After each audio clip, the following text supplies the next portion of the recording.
바울은 1장에서 이단 사상과 거짓 교인의 유혹을 받고 있는 골로새 교인들에게 그리스도만이 유일한 신앙의 대상이시며 탁월한 속성의 소유자이심을 밝히기 위해 그의 신분과 사역을 언급하며 이어서 이러한 그리스도를 위해 이방인에게 복음을 전파하고 있음을 밝힌 바 있습니다. 2장에서는 지금까지 논한 보편적인 진리와 복음 전파 사역의 범위를 축소시켜 골로새 교회에 적용시키면서 교회 내에 침투해 있는 이단 사상에 관해 구체적으로 논박하고 엄중하게 경고하는 내용입니다. 바울은 1장 끝에 이르러서 하나님의 비밀 계획, 즉 메시아 예수에 관한 사건을 이야기하고자 하는 것입니다. 마치 오랫동안 숨겨놓았던 보물 지도를 가지고 자신과 함께 그 보물을 찾으러 가자고 최대한 많은 사람들을 초대하고 있는 것입니다. 오늘 본문은 그 보물이 무엇인지, 그 보물을 소유하려 할 때 맞닥뜨릴 위험이 무엇인지, 그 보물을 얻으려면 어떤 길로 가야 하는지 숨김없이 말하고 있는 내용입니다. 2장 1절입니다. 내가 너희와 라오디게아에 있는 자들과 무릇 내 육신의 얼굴을 보지 못한 자들을 위하여 얼마나 힘쓰는지를 너희가 알기를 원하노라. 라오디게아는 요한이 반못섬에서 편지를 보낸 7 교회들 중 하나의 소재지이며 소아시아의 부르기아에 있었다고 합니다. 이곳은 유대인이 많이 살고 있었고 양털과 그 제품으로 인해 부유했다고 합니다. 라오디게아 교회는 골로새 교회와 함께 에바브로에 의해 설립되었던 것 같습니다. 바울은 본문에서 자신은 가보거나 만난 적이 없는 교인들이지만 그들로 인해 마음에 고통을 느끼며 애써 노력하고 있다는 사실을 알아달라고 호소하고 있는 것입니다. 2장 2에서 3절입니다. 이는 그들로 마음의 위안을 받고 사랑 안에서 연합하여 확실한 이해의 모든 풍성함과 하나님의 비밀인 그리스도를 깨닫게 하려 함이니 그 안에는 지혜와 지식의 모든 보화가 감춰져 있느니라. 본문에서 바울은 예수님이 바로 하나님의 비밀 계획이라고 말하고 있습니다. 바로 그분이 보물이란 것입니다. 그들은 그분 안에서 위험을 피할 수 있고 그들은 그분 안에서 목적지로 가는 길을 찾을 수 있다는 것입니다. 왕이시고 그리스도이신 메시아 예수는 하나님의 비밀 계획의 핵심이라는 것입니다.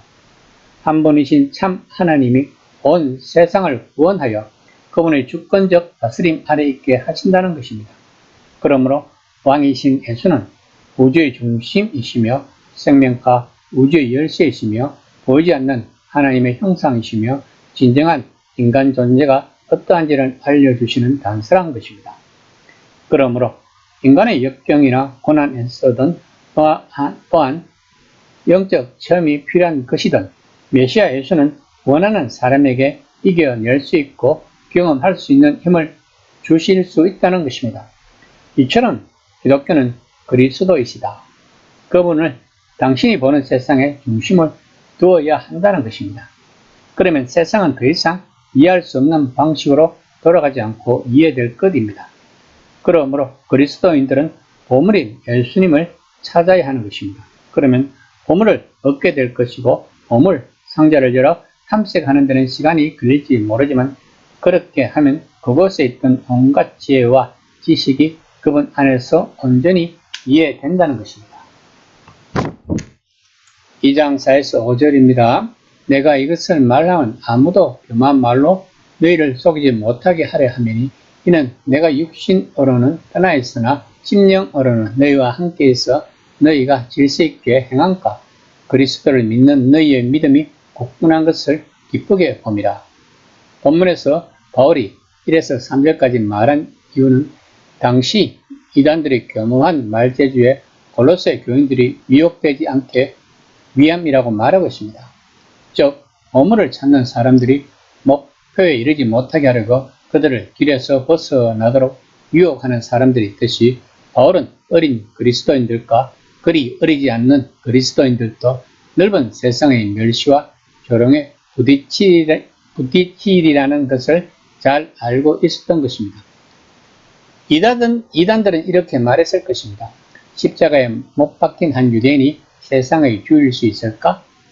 그들은 자신들에게는 보호해주고 인도해 주신 신들이 있으며 새로운 영적 체험을 하고 싶으면 유명한 종교가 아주 많다고 말할 것입니다.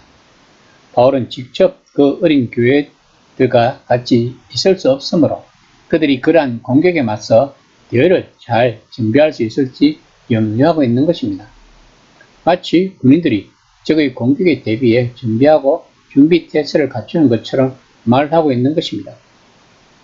특히 그들은 이미 나아가고 있는 방향으로 전진해야 한다는 것입니다.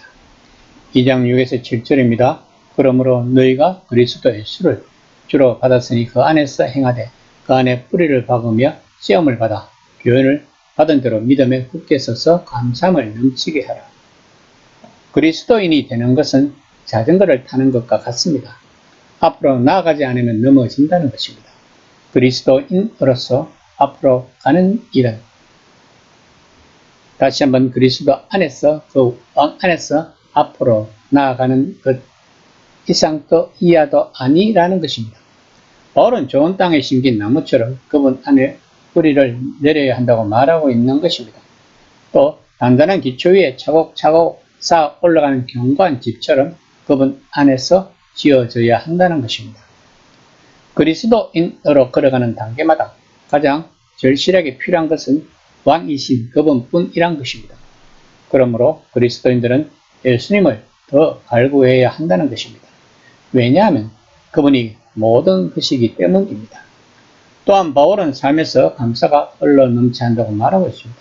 그러면 올바른 방향으로 가고 있음을 알 수 있다는 것입니다.